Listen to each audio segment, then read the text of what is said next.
Hello, everyone. We are the Movie Meisters, and today we went and saw the movie Ant-Man. Matt, did you like Ant-Man?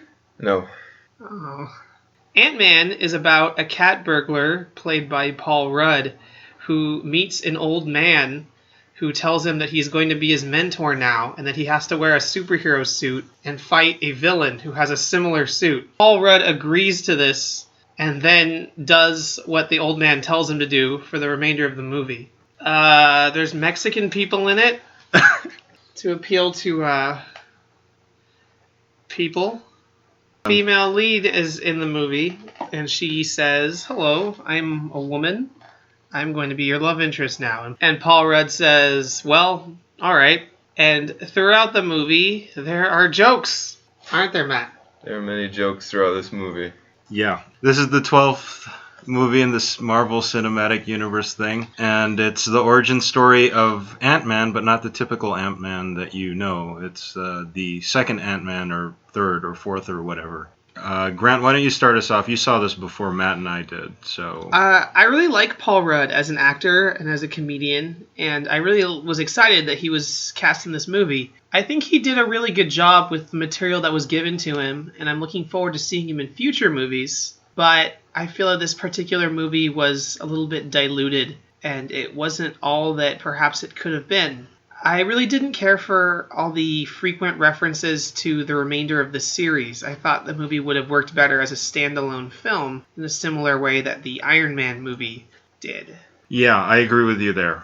Let me say right off the bat, I was not interested in this movie at all. Trailers looked okay, but I was kind of caught up in all the news about Edgar Wright's departure from the movie. So this movie was originally going to be written by the guy who did Shaun of the Dead and that series of movies and Scott Pilgrim vs. the World. And I'm a big fan of Edgar Wright. But it was my understanding that he left the project over creative differences with Marvel, and because they wanted to incorporate more references to the rest of the series and set up more things, and Edgar Wright didn't, Edgar Wright left the project. I mean, that's just the rumor, but it seems, looking at the movie... Yeah, looking at the movie, there's a big difference between certain scenes and other scenes. And you can kind of pinpoint, okay, this one was probably an Edgar Wright scene. And there's little moments that show like, oh, okay, this is a standalone movie about a person, about a character. And then there's other scenes where we need to incorporate how S.H.I.E.L.D. ties into this, and how the Avengers tie into this, and how Hydra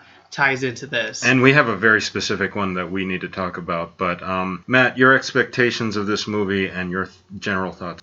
So I knew nothing about Ant-Man when I came to this movie, except that he was named Hank Pym, but this was not about that Ant. Well, Right. I knew going in this was not about that Ant-Man. It was a different Ant-Man. Yeah. And that's about it. I don't know. As I was watching it, I realized that every single line of dialogue that's said from one character to a different character is like a cliche. And it was really bothering me. And it didn't really get better. I know you guys probably heard me cringe when Scott Lang, that's Paul Rudd's character, his ex-wife tells him, "Be the hero for your daughter," and then later on Michael Douglas says the exact same thing. But I mean, like the first time I heard it, I was just like, ooh, that's bad. You know? I think it's because he had his aunt spying on him the whole time, so he heard her say that. Yeah, I mean, that's fine. He's manipulating that's fine and all, and I think emotions to make him be like his superhero slave, Yeah. commit tasks. Yeah, yeah. I mean, one general thing is we don't know what Scott Lang is really getting out of this, other than like, oh, you're gonna be a hero for your daughter, but that's a very vague. Hank Pym tells him, he says, "If you help me, I will make sure that you can be with your daughter again." So what? Yeah, that but that's means, what he said. Yeah, it's not really clear. Mm-hmm. So I was thinking that maybe Paul Rudd believes that he'll be given like a high-paying job by Hank Pym and then be able to support and pay child support. I guess. Yeah. But it's not actually made clear really what's going on here. Hank Pym says something to Paul Rudd about, do you believe in second chances and do you believe in getting that shot at redemption? But the thing is that Paul Rudd, he doesn't really seem to feel bad about his past crimes, right? He talks about how the crime he committed that put him in jail is in a Robin Hood type way, took down this billionaire that ripped off hundreds of people and then drove the billionaire's car into a pool and then gave the money back to all the people who got ripped off. So Paul Rudd doesn't really feel like remorse for that crime. He doesn't want to do another crime again. He wants to go straight and be a good man for his daughter. But it's not like he's really hurting over some past mistake that he wants redemption for. He just seems like he just wants a good job. And this billionaire kind of takes advantage of him and makes him be Ant-Man. Yeah, that's the thing about this. Everything feels very manufactured. Things to make the story better would have made the story better. I mean, that's very vague. Right. But like, let's say he really was a criminal, maybe a violent criminal, who knows, and now he's really trying to redeem himself. But because of the tone of these movies, it doesn't really allow for that. But that's just a small example. That could have been actually really good, and you would have had, and it would have been kind of neat to see a member of the Avengers be like a former criminal. Sure. You know? Yeah. He's the kind of guy that he would have been like stealing from a bank vault, and like Iron Man or Captain America might have like stopped him, and now he's on their team. And it would have been a really kind of an interesting dynamic. But because they wanted to frame the movie in a way that we're supposed to like Paul Rudd off the bat, they immediately established that the crime that put him in jail was like a good crime. He was arrested for helping people, you know? So we're supposed to like him. And the movie needs to create conflict, so the ex-wife and the stepdad refused to allow him to see his daughter in any way because he has no visitation rights. So it's like, that's like the fact that she hates him this much. I mean, it's a little bit of a gray area, but it's like you're trying to make it heavier than it is. Okay. I'm okay with that whole thing because I can see that even though his crime wasn't that terrible, I can see that he still isn't being a very good role model in the way he handled the situation. So she still doesn't want her daughter around him. I can understand that. I'm okay with that. And I like the actor that played the stepdad. Oh yeah, that guy's good. Is he in other things? What's he in? Nothing you'd know. I like him. But I've seen him in other things. He's good. Yeah. Yeah. Let's get into the meat and potatoes of this movie. Well, so what is the main thing that needs to be done in this movie? Okay. So in this movie, Hank Pym, played by Michael Douglas, has in the past created an incredible shrinking suit that he used to fight crime with or something. Now, his old company, now being run by some bad guy named Darren Cross. That's right. Darren Cross is also building a suit, and that's bad because why again? Well, it's not clear until the plot is already well underway, right? What's bad about it? Right, so the whole movie, he's trying to build a shrinking suit, and they have to stop him because they can't allow someone else to have a shrinking suit. But they don't really explain why it's bad, or why this particular guy shouldn't have a shrinking suit, or why anyone shouldn't have one. It's just, like, why is it okay for them to have one but no one else? Like, someone's going to have one eventually. If one person invented it, someone else eventually is going to figure it out. Yeah, and that part of the movie, Darren Cross, makes me feel like this movie is Iron Man light. Old colleague wants to take over company, and he wants revenge for whatever. Right, and it's also a suit. It's like, and it's also the same kind of suit. He's trying to build a similar suit to what the good guys already have. Yeah, but this is another one of those things where it's like the details matter again. So we bring this up all the time. So with the first Iron Man movie, we got to kind of like Obadiah Stane. I mean, we know he's going to turn out to be the bad guy, but we kind of maybe have that little margin of doubt from the very beginning. It's like, oh, okay, he's nice with Tony Stark. Maybe the main villains are the terrorists, whatever. That's true. But whereas with this movie, one of his first scenes is he shoots someone, but the movie also kind of needs to do that in order to make the plot happen. So you sacrifice developing, or at least mildly developing, a villain to make the plot go forward. I mean, it's very strange the way it works. The scene where he murders that coworker in the restroom is really early on in the movie. They very quickly establish that he's bad. Murders someone in the restroom with like a gun that turns you into goo. Yeah. Yeah, but so the audience knows that he's bad, but Ant-Man and Hank Pym don't know that he's bad, right? That's true. So their whole plot is flawed. Their plot is to become terrorists and blow up a building, killing all the security guards inside, right? And they have this scene where the friend, ties up the chief of security, and then he remembers that he left him tied up, so he's got to go back and get him, right? Right. But the plan from the beginning was to blow up the building. So were they going to like go in and rescue every single, like tie up and drag out every single security guard before? No, they weren't. They were going to They kill were them. going to murder a bunch of men with families because they thought maybe something bad was going to happen with the suit. But they didn't know that anything bad was going to on a- happen. For all they know, Darren Cross was a true patriot that really wanted to create this suit to help the military fight, terrorists. Yeah, it's like, oh, well, They didn't know. Well, it's a good thing that this heist is preventing Hydra from getting weapons. Otherwise, this could have been an evil thing that we're doing. Like, it turns out he really was working with terrorists, but they didn't know that when they went in to stop him. They just wanted to stop him for no reason because he's a dick. yeah, that's basically. There's a part during this heist thing where their friend asks him, "Hey, are we the good guys?" Like, and he's in the context of the movie, he's supposed to be asking him like, "Oh, it's weird that," because he says, "Oh, it feels weird," right? Yeah. It's weird that we're the good guys, right? Because we're usually stealing things. But I thought he meant, "Are you sure we're the good guys?" Like, I just. Yeah. But I don't know. The movie does not agree with me. That's true. I never thought about that. Their plan was to murder people in order to prevent a crime that they weren't even positive was happening. Yeah, that's the biggest flaw in this movie, is that the villain is not really established that well as a villain. It's like it forces us to know that he's a villain, but the main characters don't know he's a villain, and there's not really anything tying it all together. All the stuff that he's doing is kind of behind the scenes and no one really knows. I mean, she sees him killing sheep, but that's not really like a villain thing. Like, I think scientists do that sometimes. That's just to make us like, ooh, he's killing baby sheep or something. He's like, I'm not gonna experiment on mice. I'm gonna experiment on baby sheep because I murder babies and stuff. And it's like, oh, okay, fine. Another major flaw is that the movie doesn't feel like it fits together. It feels like a hodgepodge of maybe 2 or 3 different stories, because you have scenes with Michael Pena. That's the best friend character thief guy who, the one who asks, "Oh, are we the good guys?"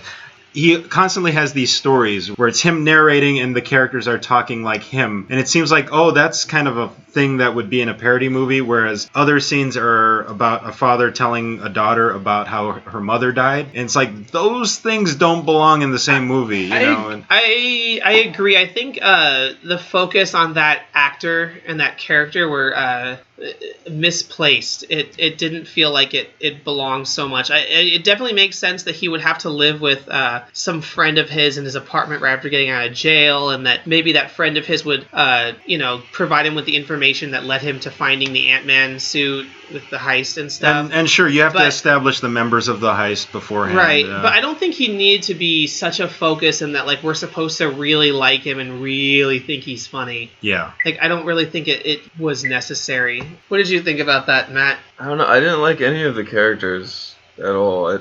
Everything they say is just bad. Mm-hmm. None of it was funny. None of it was believable. It was just unfunny jokes and cliched dramatic lines. It was everything about every character.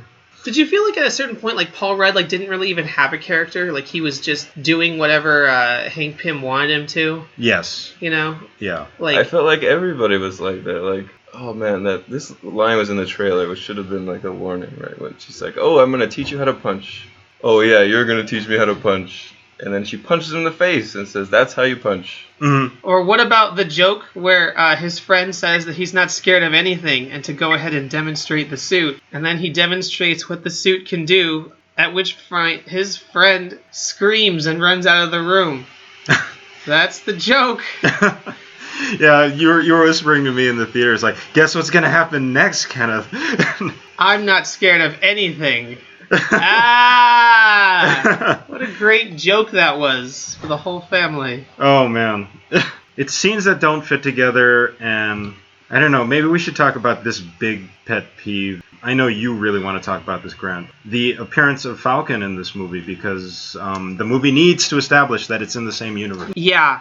So I happen to know that the Disney company did a shareholders meeting / conference type thing where they were discussing all their films that they had already announced were coming out. Mm-hmm. And one of the things they decided to do was show a clip from the upcoming Ant-Man, and it was a clip in which It starts off with Ant-Man jumping out of a plane, landing at an Avengers facility, battling the Falcon, and then leaving. And when the clip ended, everyone stood up and applauded and thought it was this great thing. And it is admittedly, a fun little moment, but I can't picture almost any movie where it would really fit well.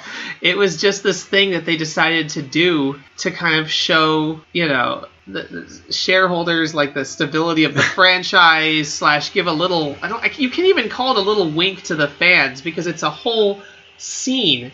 Well, see, that's the thing now, Grant. It's a cinematic universe, man. And it's not like Falcon just cameos, but they actually fight. I remember when I mentioned to you that they fight, you didn't believe me at first. But it's terrible. It's really, really a terrible, terrible moment. That scene was literally like they were slapping you in the face with just the idea that, okay, we need a scene to connect this with Avengers, so let's just contrive a thing where he needs to do a pre-heist and steal a thing that needs to do something. What was the thing he was stealing? I don't even remember what it was for. Matt? They needed it to get around the security system for the heist. I didn't hear what it was, but they show somebody plugging it into like a computer after they break in. So it really had no purpose. You could have just not needed that thing and the movie would have been fine. Yeah. And so you can literally, it's one thing if, maybe they're building up to it, or maybe the heist was actually important to show, hey, we need you to prove that you can steal things with the Ant-Man suit, right? And that scene happened.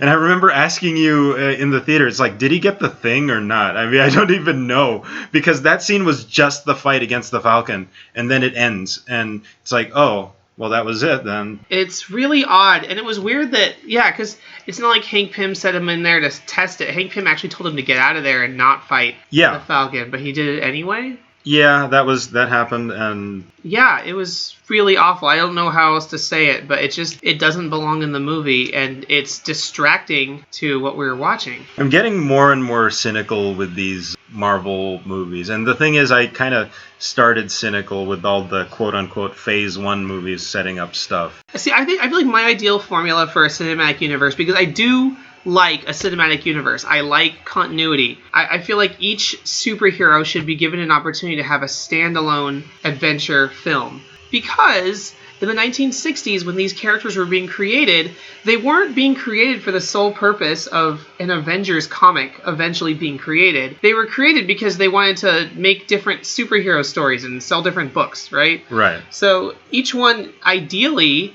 should be able to have its own standalone adventure that has nothing to do with the others, and it should be of a good quality.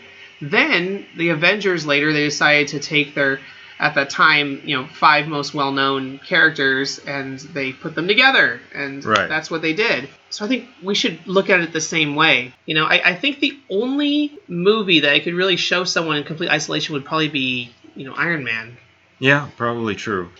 Can we talk about the Wasp's hairdo? Because Grant, this is all you, man. I agree with you, but I have nothing to say. Her hairdo looks terrible. Her haircut is awful, and then the way it's styled, it looks like it takes her a lot of work each day to make it look like that, and it's very unusual. And it's so weird that none of the characters ever comment on it, or when they're meeting her, they never kind of give her like a glance or a look. Everyone in the room just sort of accepts that she looks like that as if it's normal. And it's almost as if the movie was created by like aliens that have no idea what human hair looks like, or like those old CGI animated movies where they didn't know how to animate long hair, so they had to give every female short hair. Because they didn't know how to make it flow. It's very confusing, and I've never seen anyone in the real world have hair like that. Who has hair like that? I'm really surprised, no one mentions it. Like, Michael Douglas, when he first sees her, it seems like they haven't seen each other in a while. He's like, oh, I like your haircut, or something. Or he never says, oh, you mean that girl with the hair? That's your daughter? Oh, okay. He should have said, so who was that girl with the hair that was sitting by my bed? No one mentions how her hair looks very strange. I predicted how the bad guy would die in the theater. Can you explain to me how he died? I don't understand. He exploded? He got shrunk by the shrinking machine where Hank Pym goes over and says, hey, Paul Rudd, don't ever mess with that thing on your belt because you will shrink forever. Forever. You'll never get big again. How did he fix it? I don't get it. He put the grow big ninja star inside the regulator and then turned it on. And I guess, the universe understood this was like a symbol to make him big in the suit. How does it make the regulator work better to make him go I don't big? know. I thought he was just going to throw it at himself or something. I mean, That would have made I more would have sense. accepted that. Yeah. It's kind of weird, but okay. I mean, he has a thing specifically for making things bigger. Yeah. Why isn't the Ant-Man suit equipped with wings? He could accomplish so much more if he didn't have to rely on flying ants to ride. And he wouldn't have to turn big He has an in infinite order to get army of- momentum to fly through doorknob keyholes. But if the Ant-Man suit had wings, then when the bad guy almost hit him with that bullet that one time, then he would lose his wings because it would get hit by the bullet, and then... Yeah, I could see maybe flying on the flying ants like a contingency if your wings fail to work, but I think he should have his own wings. I might have just cut out the ants entirely from the movie. I mean, obviously it's part of the character, but just to keep the story a little tighter and less confusing. Maybe Sure. don't have the ant magic. He's really visible. When he's flying in a giant swarm of ants, I'm sorry, I can see that. It's a giant... And, the bad guy can see it, too. He starts shooting his gun at the giant swarm of ants. When they all sneak in through the restroom sink, and they all fly in from the restroom sink into the vent, I said, wow, if someone was using the restroom at that exact time, they would have seen all of that. He should fly with less ants so that they're more invisible. Going along with that, though, it's making it a tighter film. This movie was sold as unique in the Marvel Universe because it's a heist movie, right? The heist part wasn't anything special, really. I mean... There was really only one heist at the beginning of the film when he steals the suit. The rest of it were heists gone wrong that turned into fights. Yeah, exactly. It's not a heist movie. It's a sort of action movie, and it makes it more generic as a result. I mean, that was the thing that this movie had going for it, was that it's a heist movie, and it's not that. I believe it definitely fell into being a little bit too formulaic. It felt definitely. this old mentor helping him, and this love interest, and this is the bad guy. Everyone just falls into their role. Our main character was just along for the ride, Yeah. You have a lot of characters coming to conclusions and just resolving their issues just on a dime. In the middle of the movie has a theme of fathers and daughters maybe kind of not getting along, or issues between fathers and daughters, right? And one of them is Hank Pym and Hope Van Dyne. Hope hates her dad because he abandoned her kind of after his wife died. But in the middle of the movie that has nothing to do with what's going on. It's this is a part where we're training Paul Rudd to do the heist, right? And then in the middle of that, I'm going to tell Hope what happened to her mother and why I had to abandon her because I had to work on a thing to find her mother. There's a line in the movie, Hope says, "Why didn't you tell this to me before?" And I said out loud in the theater, "Yeah, why didn't you tell her?" It's Do you think it would have been better if Hope wasn't in the movie at all? If maybe they saved her for a different movie? Where Hank Pym says, "Oh, by the way, this is my daughter," or something. Maybe Ant-Man shouldn't have been in the movie. Yeah? Just have her do it. She keeps saying, why don't I do it? Why don't I do it? And then at the end, he's like, "Oh, I decided you can do it." Yeah, there were two things that kept coming up. It's Hank Pym was saying... Why was Ant-Man in the movie? He's not needed. Yeah, it's basically her movie. He's just filling in the spot for right now. Yeah, Hank Pym said, "I don't want you to do it because I'm worried you're going to die." So that's one aspect of it. The other one is, "I need you in your position so that way Ant-Man can do his thing." But that doesn't make any sense, though. What was her position? The position didn't really protect her because they believed Darren Cross was dangerous, so they wanted her to be close to him. And then she was in the room when the terrorists entered to do their business transaction. Yeah, so that she was in real danger being in that room with the terrorists, and she didn't have a suit to protect her. That's right. Yeah, he really shouldn't have been in the movie. Yeah. It got his daughter in, deadly What if the danger. terrorists had said to Darren Cross, sure, and will you throw in the girl as an extra? And he would have been like, okay. Then she would have been in real trouble. Well, Grant, to answer your question, They either should have saved her for another movie or bump up her role and actually make her a character and maybe even give her the Wasp that suit. way, this movie would have just been called The Wasp, and Paul Rudd just wasn't in it. Well, because it's I basically guess, her story, and it's a story about her family's legacy being resolved. or even change the story. It's like, we need a thief for this very specific thing. This guy might be a good guy. Let's have the Ant-Man and the Wasp working together to go in, because Make like a combo movie. that That could have been pretty cool. because like they're basically the Hawkeye and Black Widow of I would like it better if they were in the Avengers movie instead of Hawkeye and Black Widow. Yeah, I know. That's exactly my point. So, that's... Did you like that the Wasp fights by doing that thing with her legs where she twists them around the guy's body? Yeah, that was... I laughed when she did that. That was in the Mission Impossible recently. That was in the Mission Impossible movie. That was... That's how all women fight. Zoe Saldana did that in Guardians of the Galaxy, and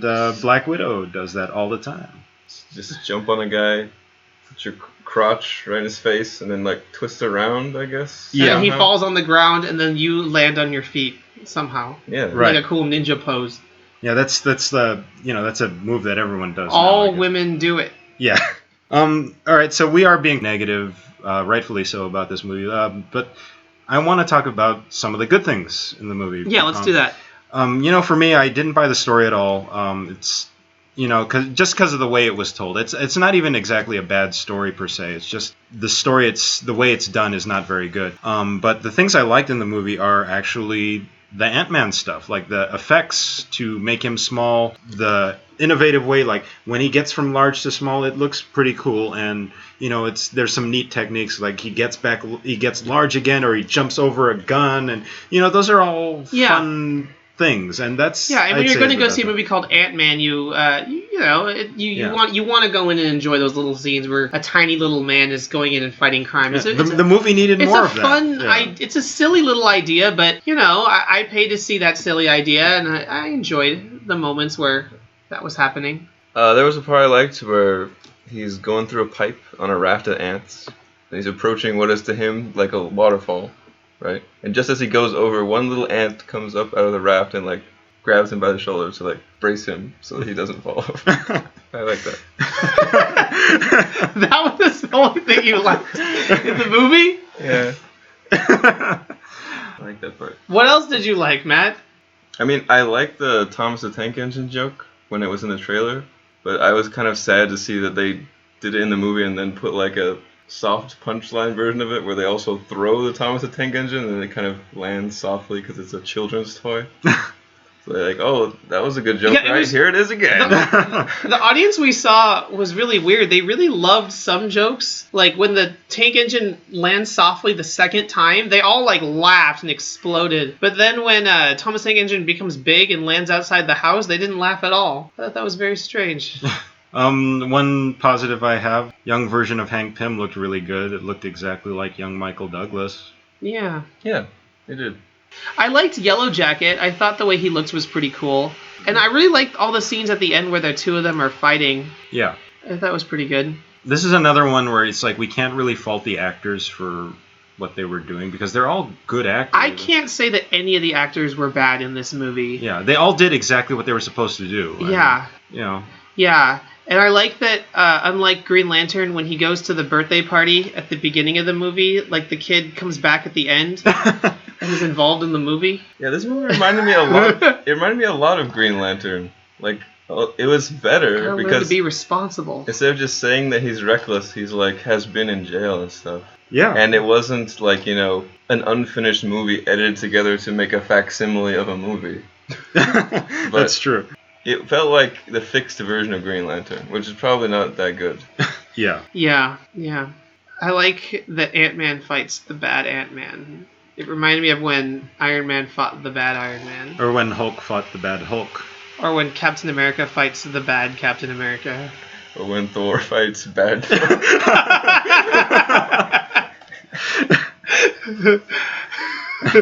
We are the Movie Meisters. I'm Grant. I'm Matt. And I'm Kenneth, and we're saying cinema is not a slice of life, but a piece of cake. Bye.